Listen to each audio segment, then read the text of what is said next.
Vanessa Sochat. I'm a principal computer scientist at Lawrence Livermore National Laboratory. Tom already introduced me. Today, we're going to be talking about an introduction to Flux framework.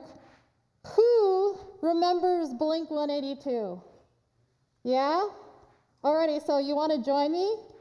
All the Flux things, throughput, it brings. So yeah, that's the theme of the talk today. And actually, Tom, oh, this doesn't even work. Let's see, or I'll just click it. Tom took my slides, so we have kind of similar slides, not a problem. What is Flux Framework? If you just weren't paying attention, it's the workload manager at Lawrence Livermore National Lab. What makes it really special is it combines hierarchical job management with graph-based scheduling. And the point I'll make of our developers is that we are a very diverse team. Flux has a lot of interesting components. We need that diversity. Flux addresses a lot of post-XSL challenges. What are those challenges, cute little, is that a calico cat? I'm not very good with cats. Ready, tabby cat? So first of all, Flux runs on really big computers. El Capitan, #1 in the top 500 list, along with about 5 or 6 other ones. Flux also enables converged computing. Tom mentioned the Flux operator. This is running in Kubernetes. Now, specifically with the Flux operator, now, by the way, there's another Flux operator. We were the first Flux operator. I just want to make that known. The basic idea is that you're going to deploy one pod per physical node, and then there's going to be a tree-based overlay network with a lead broker, a number of workers that network them all together, and you essentially get your own HPC mini cluster all in Kubernetes. Why is that really cool? Actually, who here has used Kubernetes? Raise your hand. Okay, that's pretty good. That's pretty good. So you're probably familiar with the etcd bottleneck and the kube scheduler. It's like a single queue of pods. So when you're interacting with your little mini cluster, you bypass the etcd bottlenecks. You bypass the scheduler, and you have your own HPC cluster. Tom also mentioned this. We got this idea to kind of like flip that paradigm the other way around, and we actually run user space Kubernetes. The project is called Usernetes on GitHub, under a Flux batch job. So you bring up your Flux batch job, you bring up user space Kubernetes. We have done this across clouds, and we've done it on some on-premises clusters. It's really cool. Flux also affords elasticity and dynamism. So these kind of post-exascale workloads, they aren't just these monolithic static jobs anymore, are they? They're kind of growing and shrinking over time, and so we need our workload manager to respond to that. And you can see the blue here is unused capacity that we're going to avoid. Tom presented this pretty well. I'm not going to do it again. By the way, this graphic was made by Dan Milroy. It's awesome. It's great animation. One other great thing about Flux is that it enables systems research. So because we have all these different components, and it's not this like monolithic code beast, if you want to work on just like a component of Flux for research, you just take that out, you work on it, and then you put it into Flux, and then you can kind of do different research about policy or scheduling and that kind of thing. We've talked a lot, well, if you've ever seen me talk before, maybe you haven't. I talk a lot about converged computing. Flux really is this powerhouse to enable converged computing. It combines the best of both worlds between HPC and cloud. So you get your portability, your modularity, your declarative management, and your performance, and all the things that we like from HPC. Okay, let's skip all this talking. Let's get into the tutorial. What are we going to be learning today? We're going to learn about Flux resources. We're going to learn about how to run stuff. Who here wants to run stuff? Yeah, I want to see all these hands up. If you don't want to run stuff in HPC, I don't know what you're doing here. Just kidding. We're going to learn how to Flux cancel info. I guess that's metadata. And then I think what, Tom, you like to call the porcelain stuff. And I hope that's not a toilet joke. I'm not sure about that. So let's enter the hands-on tutorial. Let me just hope that I find this. Okay. Does that look okay scale here? Because it looks terrible on my computer. Oh yeah, that's kind of big. Let me zoom out. Hopefully zooming out won't like destroy it. Does that make it better? One more. Okay, is that okay? Is this top too big though? Does that work? Okay, so first of all, don't worry about writing stuff down. If you want to get this in the future, go to Flux Framework Tutorials. It will be under the directory 2026 HPSF. You can run this all in your browser. So just to kind of show you quickly, I actually don't have it here. This is technically a little Jupyter notebook that we're running, and I just have a terminal here so we get the real HPC experience, Okay, so you have just shelled into your cluster and you have Flux. So let's just verify. This is going to be weird holding and typing with one hand, but we'll make it work. So we have Flux. So the first thing I always do when I find that I have Flux is I type Flux resources, because I want to know what resources I have under Flux. Did I not type that right? Oh, sorry, Flux resource list. I'm not remembering things. Can you tell me when when I'm close on time? Okay, so this is the standard Flux resource list. It shows that we have 4 nodes. We don't, by the way, this is all fake. 32 cores, and then that's our node list. Now, let's see. This is just like absolutely terrible. If you ever need help for command, well, what do? You can type Flux help. That's very logical. So like if I wanted to do Flux submit help, I would do it like that. Have you noticed the design of this command? So I'll point out that the Flux command is designed with subcommands. So for example, when you use Slurm, you do like srun, sbatch, you have to remember individual commands for each thing. Flux is always a Flux something, a subcommand, and then the particular directive for it. So it's a little bit different design in terms of discoverability.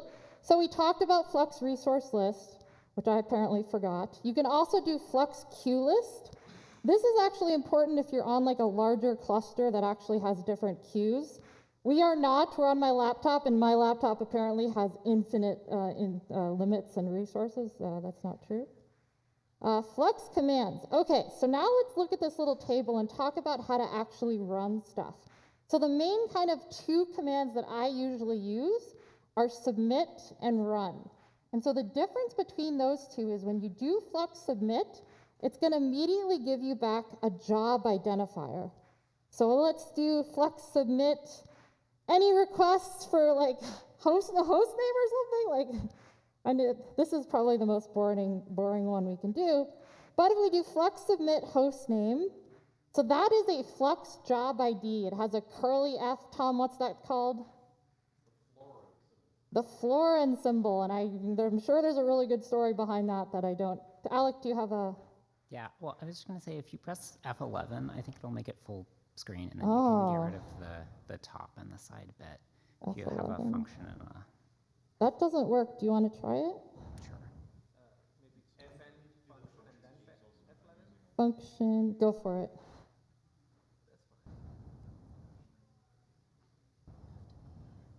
Probably it might be up here in the options for the browser, maybe?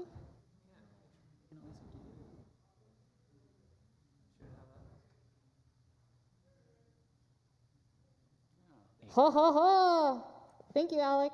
Is that better? Yeah, that looks better for me too. Okay, so you get back this job ID, and this is useful because I can do Flux job info, and then I could copy paste the job ID, but what I like to do is this little trick where I do Flux job last, which gives you your last job ID. And so then it's saying, okay, what kind of information do you want? J is the job spec. We don't have enough time to talk about job spec. R is the resources. Let's take a look at that. We can, pipe that into JQ, so it's pretty. There's a lot of interesting metadata there. So the submit is non-blocking. That is typically what you're going to do when you submit a job. Now, if you run, it is going to block. So if we do a Flux run, and then we do, sleep 5, you'll notice that it hangs. And so if you want to run something and you want it to block, we have 10 minutes left. Okay, I better speed up. Alrighty, so Flux submit, Flux run is blocking. Now, in this command list, let's see, Flux cancel is the equivalent to scancel. If you want an allocations, that's like an interactive batch job. You use Flux alloc, that would be akin to salloc. For a Flux batch job, and that's where you write a script with Flux directives, you're going to use Flux batch. And no, that doesn't conclude chapter 1. We have cells here. So I'm going to kind of talk through these because I'm not sure we have time to go through everything. So in this particular example, this is kind of what I showed before. It would sleep, it would block, it would run for 5 seconds, it would say hello. Now you get a return code. Actually, let's run this. So the flux run false. This obviously, oh, fluke. Flux. So that exits with an error code. So if I do flux jobs A, I will get a very colorful, picture of my jobs, and the last one failed. So let's see. This is an example of doing a flux run asking for one node, one task, one core per task for host name. This is basically a little label that will actually add a little label to your output if that's important to you. I really haven't used it for much. You can set a time limit. Usually the cluster has a default, so obviously the most common time limit tends to be the default. You can add environment variables or remove them. So here's environment remove. If you just do env, that is defining an environment variable. Let's see, we're not going to do that. We don't have time. If you add the exclusive flag, what do you think you get? An exclusive node. That's right, that's right. So we talked a little bit about flux submit. So let's actually do flux.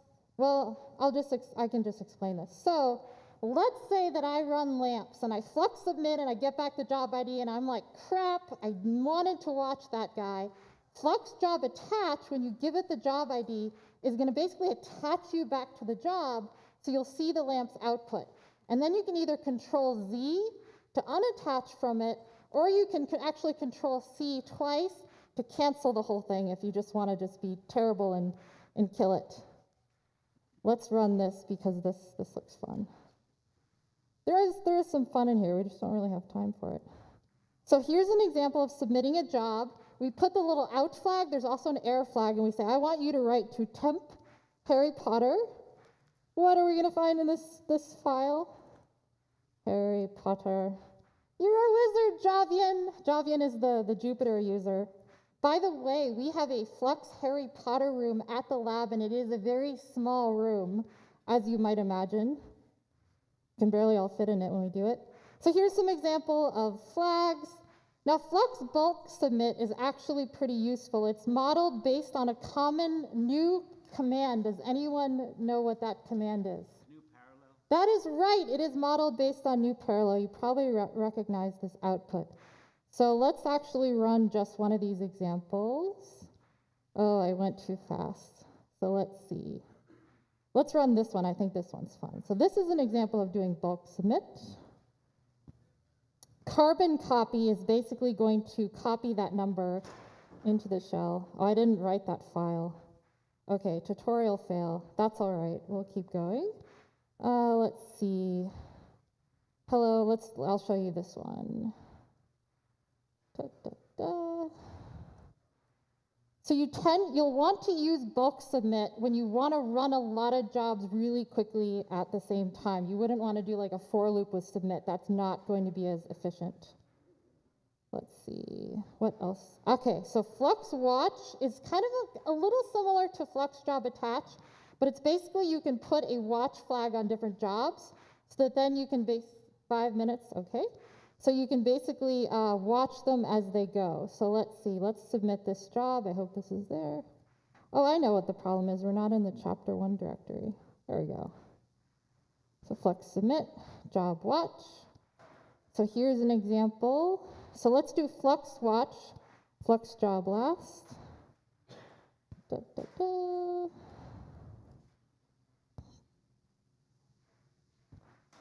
Oh, you may not think me pretty, but don't judge me on what you see. I'll eat myself if you can find a smarter hat than me, a scheduler. What's that from? Anybody? Think of the Harry Potter theme. Does anybody know the sorting hat? The sorting hat? Thank you, Todd. Okay, that was done by Hobbs. Yeah, okay, so we looked at Flux jobs A. So Flux cancel, if you do Flux cancel all, you will cancel all your jobs. I don't think we have any actually running. Now flux alloc, that is useful if you want an interactive allocation. So this would give me an interactive allocation of 2 nodes. Flux batch, as I said, is going to submit batch jobs. Flux job info I showed you, this basically gives you information about different things. So we already looked at resources. You can look at the job spec, which is basically what describes the job. Let's see, let's keep going. You can submit from in a batch. This was an example batch that printed out hearts. We talked a little bit about the Flux hierarchy. Flux PS tree is kind of cool. It shows you a process tree of different things going on. We may not have enough things going on to see anything interesting. Oh, there's a few things. Okay, I take it back. Flux PS tree. Flux start is useful if you want to start like a fake test size instance. We're actually in a fake test size instance right now. You can use Flux get attribute to get an attribute of your Flux instance. And let's just try that out. So this should show us the size. 4, yep. Probably you can go through this. Interactive background. Okay, are there any, that was kind of not very good, but are there any questions? Like what questions can I answer? This is a very basic introduction to Flux. Yep, right here. So with the Flux batch submit, Yep. so where does this lie in the capabilities between Slurm job arrays? Oh, thank you. Slurm job arrays and GNU parallel. Yep. Because I think it seems like it's replacing both to an extent. Or So I mean, it is designed based on GNU parallel. So if you want to submit jobs and you would have used GNU parallel, you should use Flux bulk submit. so does it have some of the rerun capabilities like the job log? Like can you, if something fails, like does that? I don't think it has any rerun capabilities. Do you want to? I can kind of handle this one. I didn't actually write bulk submit, I wrote a precursor to it. It uses parallel syntax more than anything else. It's not really quite like either because it submits all of the produced jobs or job specifications as actual Flux jobs. And they are not managed as an array unit like the job array is in Slurm. They're actually independent jobs. So if you wanted to have them have dependencies, actually have them have certain properties that are kind of hard to include in a job array because they are properties of jobs that can't be separated that way, it can do that. But it doesn't have those kind of retry or other features. Although we are looking at some options for letting you say, like this is item potent, restart it if it dies, or things like that. It's not there currently. Okay. And thanks, Vanessa, for all this. Do you have another question, or? Yes. So it's always confused me because I don't know how much this is trying to map back to Slurm between the run and the alloc. I've never understood what's subtly different between the two. So for Flux. Yes. Yeah, okay, so when you do an alloc, you're getting an interactive allocation.